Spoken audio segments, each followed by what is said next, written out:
Tasty अशी आपली बिर्याणी तयार आहे। मी इथं 2 प्लेट केल्यात, फार सुंदर दिसते पहा। रेसिपी आवडली असेल तर लाईक करा, शेअर करा आणि सबस्क्राईब करा। मी दुसरी सुद्धा प्लेट दाखवते तुम्हाला। त्या सोबतची प्लेट तयार आहे, ही पण फार सुंदर झाली आहे पहा। खूप स्वादिष्ट बिर्याणी आहे, घरच्या साहित्यात होते, इझी अवेलेबल साहित्यात होते, घरी सगळं साहित्य अवेलेबल असतं आपल्या। अशा पद्धतीने केली आहे आपण, त्याच्यामुळे नक्की पहा। रेसिपी आवडली असेल तर लाईक करा, शेअर करा आणि सबस्क्राईब करा आपल्या चॅनलला। कोमल तुमच्या सगळ्यांचं आपल्या रेसिपी चॅनलमध्ये खूप खूप स्वागत करते। तर आज आपण व्हेज बिर्याणी घेणार आहोत। तर खूप सोपी आहे, जे साहित्य अवेलेबल आहे आपल्या घरात जे इझिली अवेलेबल होईल त्या साहित्यात आपण करणार आहोत। त्याच्यामुळे खूप सोपी आहे, पटकन होते, एक 20 मिनिटात होते। तर नक्की पहा शेवटपर्यंत व्हिडिओ। खूप साऱ्या टिप्स सांगितल्या आहेत, ट्रिक्स सांगितल्या आहेत, त्यामुळे व्हिडिओ स्किप न करता पहा। चला तर मग रेसिपीला सुरुवात। पनीर बिर्याणीचा मसाला म्हणजे बिर्याणी मसाला सुद्धा टाकला होता। तुम्हाला हवं असेल तर टाका, नसेल तरी टाकला नाही तरी चालतो, कारण जे मसाले आपण टाकलेले असतात भात उकळताना त्याच्यामुळे तो फ्लेवर येतो। त्यामुळे बिर्याणी मसाला अवॉइड पूर्ण केला तरी चालतो। इथे मी टाकला आहे पण दाखवायचं विसरलाय, त्याच्यामुळे नक्की तुम्हाला हवं असेल तर टाका, नाही टाकला तरी चालतो। टेस्टी अशी आपली बिर्याणी तयार आहे। मी इथे 2 प्लेट केल्यात, फार सुंदर दिसते पहा। रेसिपी आवडली असेल तर लाईक करा, शेअर करा आणि सबस्क्राईब करा। मी दुसरी सुद्धा प्लेट दाखवते तुम्हाला। त्या सोबतची प्लेट तयार आहे, ही पण फार सुंदर झाली आहे पहा। खूप स्वादिष्ट बिर्याणी आहे, घरच्या साहित्यात होते, इझी अवेलेबल साहित्यात होते, घरी सगळं साहित्य अवेलेबल असतं आपल्या। अशा पद्धतीने केली आहे आपण, त्याच्यामुळे नक्की पहा। रेसिपी आवडली असेल तर लाईक करा, शेअर करा आणि सबस्क्राईब करा आपल्या चॅनलला। करतोय तर त्यासाठी सगळ्यात पहिले आपल्याला तांदूळ व्यवस्थित शिजवून घ्यायचे। तर मी इथे तांदूळ घेतले, ते मी अर्धा ते पाऊण तास व्यवस्थित भिजवून ठेवलं होतं पाण्यात। याप्रमाणे मी इथं बासमती तांदूळ घेतले। तुम्हाला हवं असेल तर जीरा राईस किंवा कोलम तांदूळ सुद्धा वापरू शकता, पनीर बिर्याणीसाठी चालतं आणि छान पण होते। तर आता आपण तांदूळ आधी शिजवून घेणार आहोत, त्याच्यासाठी तर मी पाणी उकळून घेतले। त्याच्यानंतर तुमच्या घरात जे अवेलेबल आहेत ते मसाले ते ॲड करायचे। इथं मी दालचिनी आणि तमालपत्र ॲड केले, त्याच्यानंतर 1-2 हिरव्या वेलचीसुद्धा ॲड केल्यात। त्याच्यानंतर आपण चवीनुसार मीठ ॲड करतोय। तुम्हाला हवं असेल तर तुम्ही जिरीसुद्धा ॲड करू शकता, चक्री फूल, तुम्हाला जे मसाले पाहिजे ते ॲड करू शकता। तर इथं मी एवढे ॲड केलेत, जे तुमच्या घरात अवेलेबल आहे ते सगळे ॲड करू शकता। तर हे आपलं व्यवस्थित उकळतं पाणी झालं की पाणी हे उकळतं पाहिजे त्या टायमाला आपण आपलं तांदूळ व्यवस्थित टाकून घेणार आहोत। इथं आपण 5 ते 6 माणसांसाठी बिर्याणी बनवतोय, फक्त जेव्हा तुम्ही बिर्याणीच खाणार असाल तेव्हा। तर इथं मी अर्धा किलो तांदूळ घेतला आहे। हे माझं पाणी उकळलं आहे त्या टायमाला मी ह्याच्यात टाकलं आहे आणि गॅससुद्धा माझा मोठा आहे, ऑन आहे, हाय फ्लेमवर आहे। त्या टायमाला आपण टाकतोय, कारण जेव्हा आपण तांदूळ टाकतो तेव्हा पाण्याचं तापमानाची क्षमता ही कमी होते, म्हणजे हीट कमी होत असते पाण्याची, त्याच्यामुळे त्याला उकळी दिसत नाही। तर हे व्यवस्थित मिक्स करून घ्यायचं। खाली आपण आधी मीठ टाकलं आहे ते सुद्धा व्यवस्थित मिक्स करून घ्यायचं, सगळं तांदूळ टाकून घ्यायचं। हा 80% शिजवून घ्यायचा आहे व्यवस्थित। तर हा मी व्यवस्थित हलवून घेते आणि आपण ह्याच्यात तुम्हाला हवं असेल तर तुम्ही तूप ॲड करू शकता, तुम्हाला हवं असेल तर तुम्ही तेल ॲड करू शकता। तर मी ह्याच्यात 2 चमचे तूप ॲड करणार आहे, तुम्हाला हवं असेल तुम्ही ते पाहिजे ते ॲड करू शकता। तर मी इथं 2 चमचे तूप घेणार आहे।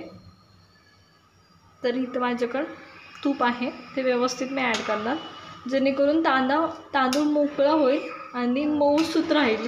जो कोरडा पडतो ना तो तूप टाकल्यावर पडत नसतो किंवा तेल टाकल्यावर पडत नसतो, त्याच्यामुळे शक्यतो ॲड करायचं। तर आता आपण हे मला कमीत कमी 15 मिनटं लागतात आपल्याला तांदूळ शिजायला। चला तर मग शिजवून घेऊया।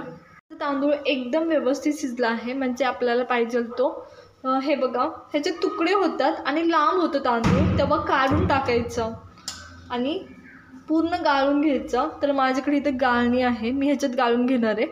पूर्ण गाळायचं आणि त्याच्यावर थंड पाणी टाकायचं, त्याने काय होईल माहिती का, जी आपली तांदूळ शिजण्याची प्रोसेस आहे ना ती पूर्ण स्टॉप होऊन जाते आणि तांदूळ पुढे शिजत नाही। तर काढून घेऊयात चला पटकनी।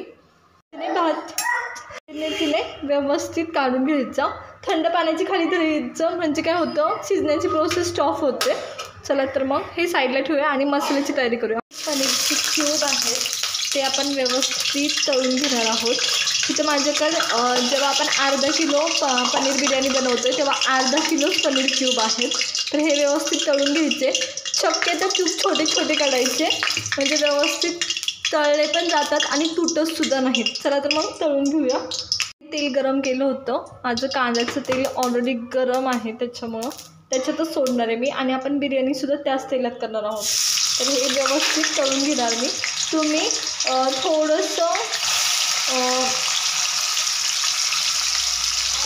मिरची पावडर आणि हळद लावूनसुद्धा टाकूनसुद्धा हे करू शकता. म्हणजे साईडला ठेवायचे 15 मिनटं पनीरला हळद आणि मिरची पावडर लावून तरीसुद्धा चालेल. पण काही गरज नसते. आपण मसाला तयार करतोच त्याच्यामुळे एवढी काही गरज नसते.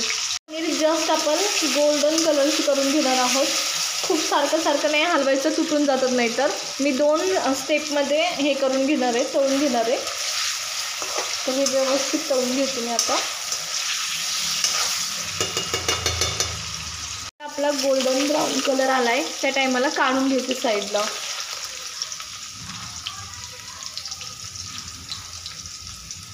थोडीशी बांधायची. इथं आपल्या पनीरला एकदम गोल्डन ब्राऊन कलर आला आहे तेव्हा काढून घ्यायचं. थोडासा क्रिस्प आला पाहिजे, जस्ट इनफ आहे.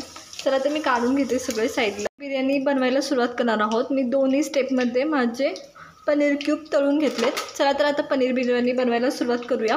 तर इथं मी बारीक चिरून घेतलेला कांदा आहे माझ्याकडे, तो व्यवस्थित परतून घ्यायचा. तर हा मी 2 कांदे घेतलेत बारीक चिरलेले, व्यवस्थित परतून घ्यायचे. हवे असेल तर तुम्हाला थोडीशी जिरी आधी तुम्ही टाकू शकता. तर हे परतून घ्यायचे व्यवस्थित.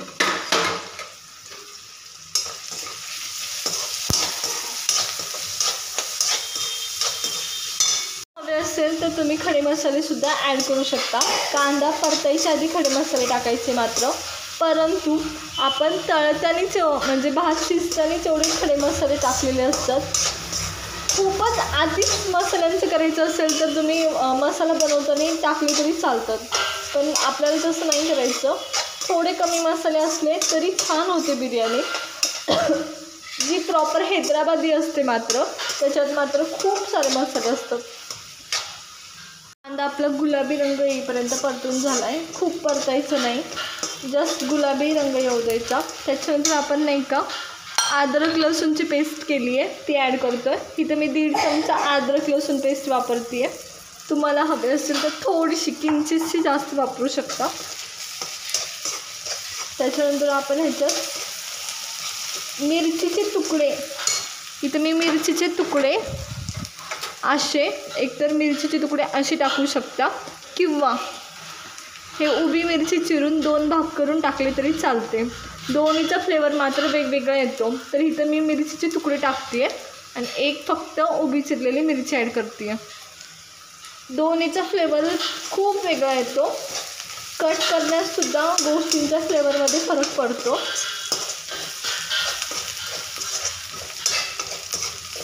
तर हे आपलं व्यवस्थित झालं आहे. त्या टायमाला आपण मसाले ॲड करणार आहोत सगळे. आता बारीक करायचा. सगळ्यात पहिले लाल तिखट 1 चमचा इनफ आहे 5 माणसांसाठी. आपल्या सगळ्या रेसिपी हे 5 माणसांसाठीच आहेत.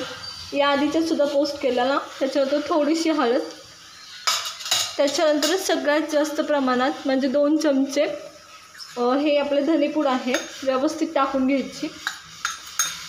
त्याच्यानंतरून थोडासा अर्धा चमचला थोडंसं जास्त जिरेपूड. हे सगळे मसाले व्यवस्थित करून घ्यायचे, हलवायचे. आणि आपण आता काय करणार आहोत, आपल्याकडे टमॅटो प्युरी आहे. मी इथं टमॅटो प्युरी करून घेतली आहे, ती ॲड करणार आहोत आपण. तर माझ्याकडं इथं 2 टमॅटोची प्युरी आहे ती ॲड करायची आणि जोपर्यंत पाणी सुटत नाही मसाल्याला तोपर्यंत हलवत राहायचं.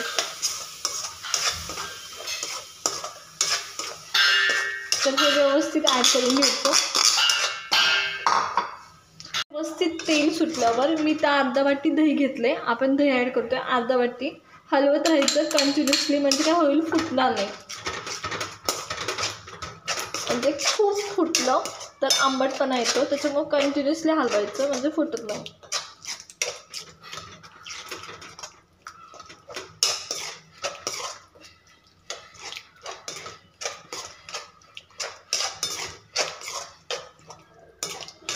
वाटतं खूप आंबट असतील तर थोडंसं कमी दही टाकलं तरी चालतं. आंबटपणा येणे हाच उद्देश आहे आपला दही टाकण्याचा, थोडंसं आंबट गोडपणा येणे. थोडंसं मीठ ॲड करते मसाल्यात, एकदम किंचितसं फ्लेवर येण्यासाठी, म्हणजे एक चव येण्यासाठी स्टेबल. हलवून घ्यायचं कंटिन्युअसली जोपर्यंत, आता पहा आपल्या दह्याचं जवळजवळ ते असं तूप सुटल्यासारखं व्हायला लागले, म्हणजे खूप मोठ्या प्रमाणात तुम्हाला तेल दिसायला सुरुवात होईल ह्या स्टेजला. तर त्या स्टेजला तुम्हाला आपला पनीर ॲड करून घ्यायचं आहे. तर मी हे अजून 2 मिनटं हलवणार आहे आणि मग ॲड करणार आहे पनीर. जेव्हा मसाला एकदम व्यवस्थित होते त्या टायमाला आपण ह्याच्यात नाही का पनीर ॲड करणार आहोत. खूप सुंदर दिसतं पनीर. तर सगळं पनीर मी आता ॲड करून घेणार आहे एक फ्लेवर येण्यासाठी.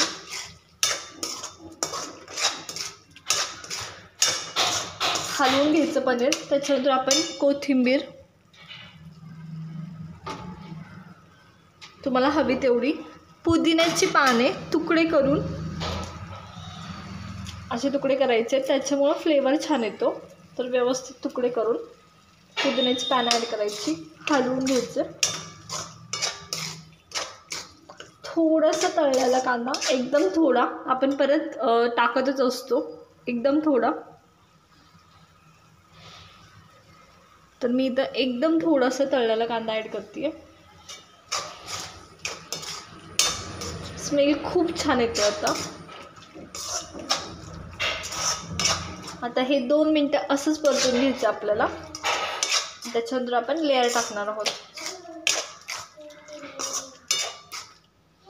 साईडला काढून घेणार आहोत व्यवस्थित असं, जेणेकरून आपल्याला लेअर टाकता आला पाहिजे. तर मसाला मी साईडला काढून घेणार आहे सगळा आणि आपण लेअर टाकायला सुरुवात करणार आहोत. साईडला काढून घेऊ, थोडासा किंचितसा खाली ठेवायचा आणि बाकीचं सगळं काढून घ्यायचं आहे. थोडंसं पाणी पण ॲड करणार आहोत आपण आता, एकदम थोडं. तर हा मी खाली ठेवला आहे, तर एवढं इनफ आहे. थोडंसं आता पाणी ॲड करणार आहोत आपण, जेणेकरून खाली चिकटलं नाही पाहिजे. मगाचंच पाणी जे आपण भाताचं काढून घेतलं होतं तेच पाणी ॲड करतो. थोडंसं करतो, जास्त नाही, जेणेकरून चिकटलं नाही पाहिजे. तर हे व्यवस्थित हलवून घ्यायचा. तुम्हाला मसाल्याची जेव्हा क्वांटिटी वाढवायची असते ना, जेव्हा मसाला तुम्ही परततात त्या टायमाला सुद्धा पाणी ॲड केलं तरी चालतं. आणि ही फक्त टीप आहे. खरं तर आपण जेवढा मसाला केला आहे त्यात पाणी टाकायची, एकदम थोडंसं टाकतात केलं तर ॲड, खूप जास्त पाणी टाकायची काही गरज नसते. चला तर आता आपण आपला भात ॲड करायला सुरुवात करूया. तर हे थोडं तांदूळ तुम्ही हाताने टाकलं ना तरी चालेल. तर मी हे टाकून घेते व्यवस्थित.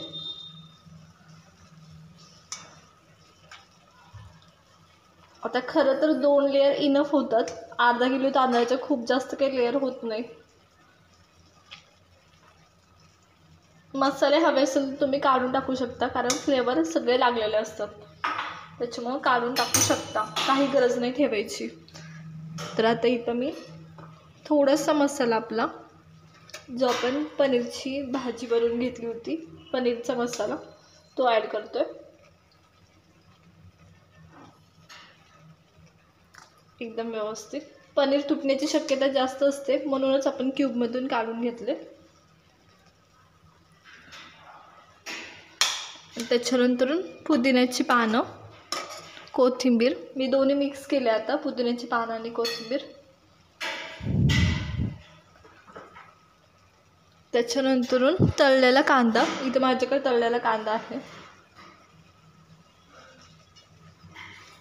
तो तळलेला कांदा. आता दुसरी लेअर लगेच आपण टाकणार आहोत. बारीक गॅसवर ठेवायचं शक्यतो, म्हणजे व्यवस्थित फ्लेवर एकमेकांना लागतात. आणि तुम्हाला जर खूपच असं रेस्टॉरंट टाईप पाहिजे असेल तर खाली काय करायचं, तवा ठेवायचा, जो जाड तवा आहे तुमच्या घरातला, आणि त्याच्यावर तुमची कढई पातेले ठेवायचं. त्याने एक प्रकारे दम बसल्यासारखं पण होतं आणि फ्लेवर पण अप्रतिम लागतात. तर हे मी लास्टचा आपला देऊन घेते आहे.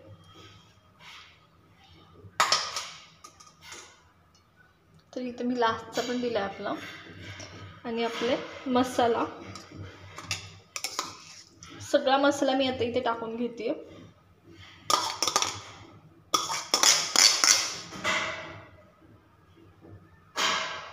तुम्ही सगळा मसाला पहिल्या लेअरला टाकला तरी चालतो, मग आम्हाला थोडंसं वरण लागतो त्याच्यामुळे आम्ही ॲड करतो.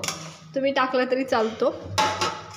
त्याच्यानंतर पुदिन्याची आणि कोथिंबीरची पानं मी एकदम व्यवस्थित ॲड करून घेतले. त्याच्यानंतर आपल्याला तळलेला कांदा खूप सारा, लास्ट तेव्हा स्टेज असते तुमची, लास्ट जेव्हा लेअर असतो तेव्हा खूप सारा कांदा टाकायचं, खूप छान लागतो,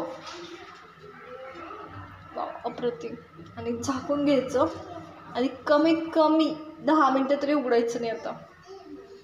आता खूप जण, आपण आधीच म्हटले की आपण घरातल्या साहित्यात अवेलेबल करतो, म्हटले की आपलं जे घरातलं साहित्य अवेलेबल आहे आपण त्याच्यात करतोय, त्याच्यामुळं आपण केशर नाही ॲड केलेलं. तुम्हाला हवं असेल तर थोडंसं केशर कोमट दुधात ठेवायचं 10 मिनटं आणि ते केशरचं दूध ओतलं तरी चालतं, त्यांनी पण फ्लेवर खूप छान येतो. ही एकच स्टेप ह्याच्यात नाही जेव्हा आपण घरातल्या साहित्यात करतो, बाकी सगळ्या ऑलमोस्ट स्टेप मी केलेल्या आहेत, कारण प्रत्येकाच्याच घरी केशर असतं असं नाही. त्याच्यामुळं चला तर मग आता 10 मिनटं ठेवूया आणि साईडला काढून घेऊया. ठेवून करून घेऊया. पाहूया आपली बिर्याणी कशी झाली आहे, काढून पाहूया एकदम व्यवस्थित. चला तर मग, तर हे पहा. तर याच्यात आपण बिर्याणी मसाला टाकला आहे जो माझ्याकडून सांगायचं विसरला. तर आता हे मी तुम्हाला दाखवते. हे पहा, एकदम मोकळा आणि कलर बघा सगळीकडे लागला आहे. अजिबात असं होत नाही की कलर लागत नाही. वाव, मस्तच. चला तर आता काढून घेऊया, सर्व करूया आपण. प्लेटमध्ये आपल्या हे पहा, वाफा लागतं ते, त्याच्यामुळे स्पष्ट दिसेल ना. तर अशी मी सगळी काढून घेणार आहे. चला तर मग, एकदम मोकळी आहे. आणि बघा, तर काढून घेऊया सगळी आता आपण. तयार आहे रायत्यासोबत. आपल्या आजची पनीर बिर्याणीची रेसिपी कशी वाटली हे आम्हाला कमेंट करून नक्की सांगा. त्याचबरोबर आणखी कोणती बिर्याणीची रेसिपी तुम्हाला पाहायला आवडेल ते सुद्धा आम्हाला कमेंट करून नक्की सांगा. तर भेटूया नवीन रेसिपीसोबत. तोपर्यंत व्हिडिओ पाहत राहा, लाईक करा, शेअर करा आणि सबस्क्राईब करा आपल्या चॅनलला.